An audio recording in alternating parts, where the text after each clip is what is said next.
very difficult relationship, I think, between the artist and the video director, and the best relationships are the one where, you know, one is just spurring the other on whenever they need it. We're musicians, we are not video makers. All we can do is try and pick a director who we've seen has got, you know, got an interesting showreel, and most importantly, the idea. We just give them license to do what they want to do, to make a film for the soundtrack that we've provided.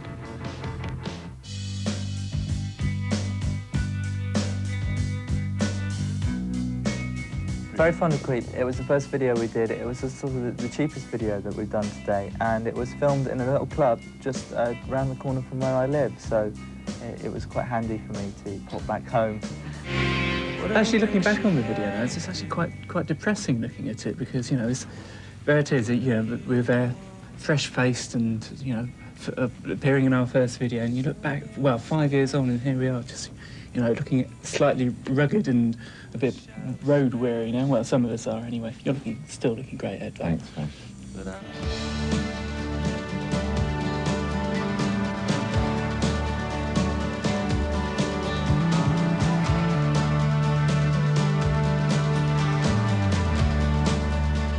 Stop Whispering. It was, I think we found with the videos that we did for Pablo Honey that they actually suffered from us having quite a bit of input into them. Yeah. And I think this is possibly the worst case of it, actually. Dreadful, yeah. Stop Whispering video is dreadful. We were lost at sea at that point in our career, shall we say. I hate that video. I can't talk about that video. It was shot on this kind of burial ground, basically, for asbestos and various other chemicals. And So dangerous. We shouldn't find out until we were leaving, and we said, why is everybody wearing masks here? Yeah, it's so, no one should have even been there.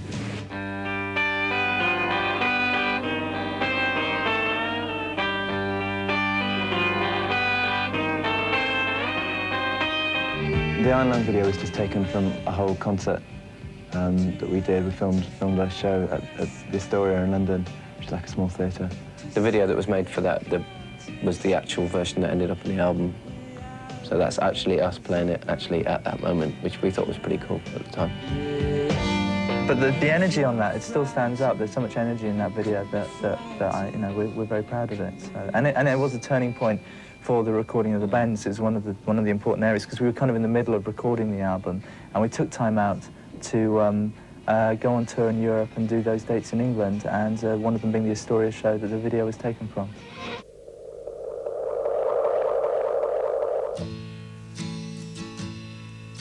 The green plastic watering can for a fake Chinese rubber plant and a fake plastic girl. Fake Plastic Trees was like our first big budget video, which was directed by Jake Scott. It's actually I think it's my favourite video. It's just so in tune with the song. I mean, the song's very ambient in a way, and so is the video. I remember they had all the glass jars were originally full of liquids, like coloured liquids, but they all, as soon as they turned the lights on, they gradually faded, and so they're just all watercoloured. It just seemed like the stupidest thing to do, actually, just to throw us in the basket and wheel us up and down. Just kind of not completely take yourselves completely seriously. We should be really proud of that video, because I think it's like, it really sums up exactly where we were at that particular moment. And it seems to have influenced a lot of other videos since, shall we say.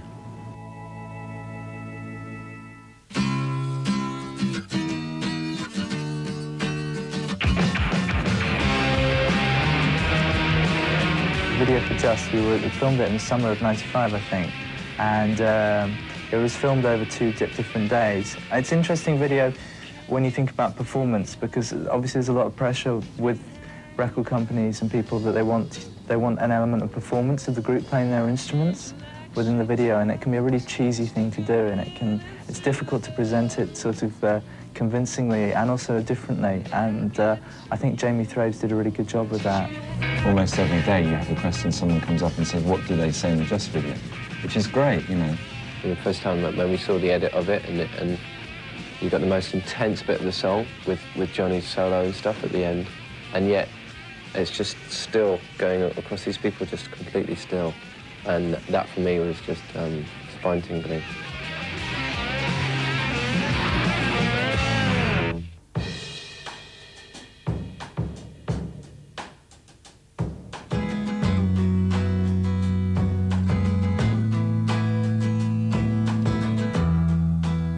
The next thing we thought, it would be really cool to just drive up in a car, go and sit down in the diner, and that'd be the last you see of us, which is actually what happened. I mean, except for me having to do bits and pieces. The cool thing about it is the way that everybody's singing along. I think that's really nice. It's the sort of, because by that point, with the song High and Dry, it would come from Britain, and it was a sort of pop song, and it didn't feel like it was our song. It felt like it was public domain. No, I just really loved the look on the guy's face, the guy with the tash, who's sipping his cup of coffee at the end, and the car blows up, and he just sort of moves his head, like, yeah, who cares?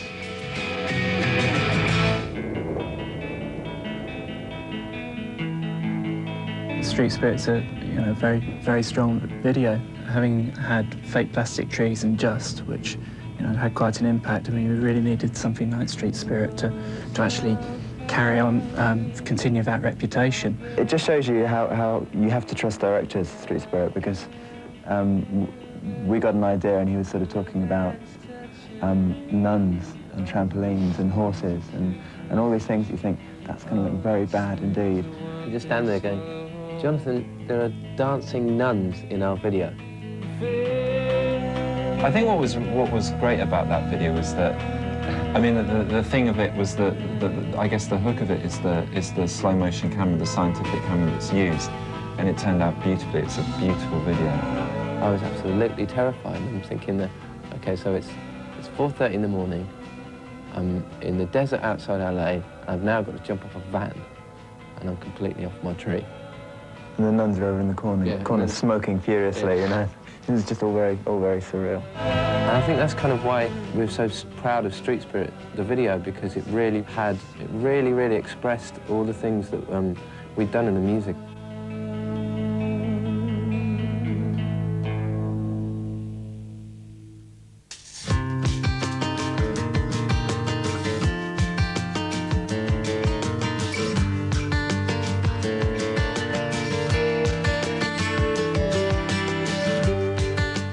And when it was decided that Paranoid Android was the first single, it was like all the people at the record company were like, great, you can do another video like Street Spirit, it can all be like, really mystical and really beautifully shot and everything. And we're like, no, I actually want a cartoon. The thing about doing an animated video as well is that, A, we don't have to be there, we don't have to be in it.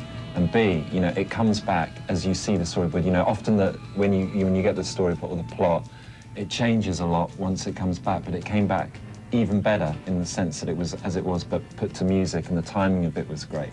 They have a whole bar sequence where he falls off his stool, and it was incredibly similar to one of the incidents that spurred me to write the lyrics in the first place.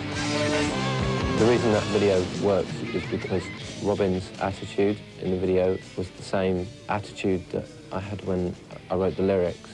And the politician, chopping his arms and off, and legs off. I mean, carnage. I mean, that's what the song was always about, carnage.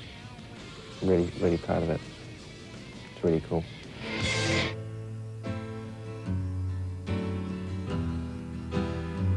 Karma Police is a video directed by Jonathan Glazer. It's a very open song. There's a lot of space in the song. To actually have a video that was appropriate to that, it would have to be something which was very simple, essentially a very simple idea, but something which didn't crowd you with too many images. And what I love about that thing is the fact that essentially it's a car driving itself. I'm in the back, I'm riding it, I'm not in control of what's going on at all, and it's an incredibly frightening environment. You're driving down a country lane in pitch darkness, chasing an extremely scared figure at a distance, and I just sat there in the car while we were shooting thinking, this is my life. They had to use a false engine, and they hadn't quite got it right, and the fumes were just coming directly into where I was doing the lip sync or whatever. So that's kind of half the reason that the lip sync was completely apathetic. It's because I was actually getting carbon monoxide poisoning and it was fading pretty fast. Well, there are a lot of bad things about making videos. That they're ridiculous amounts of money to spend on something. You know, they often can cost more than making a great record. The best thing is actually when it works, it is a real document of a particular period of time in your life. Every one of the videos that we're proud of has been like that. The best thing is when you have a piece of music and it seems to have always belonged to those images. You know, and I'd say Fake Plastic Trees, Street Spirit, Just, I'm Dry and Paranoid Android. I've stopped thinking of them as you know, the way we recorded them. When I think of Paranoid Android, I think of Robin and the cartoon now. And that is, I think that's what you're trying to achieve. And that's definitely the best part. And it's kind of it's almost worth it all, but there are still high risks. It's a lot of fun. You know, it's a big gamble still.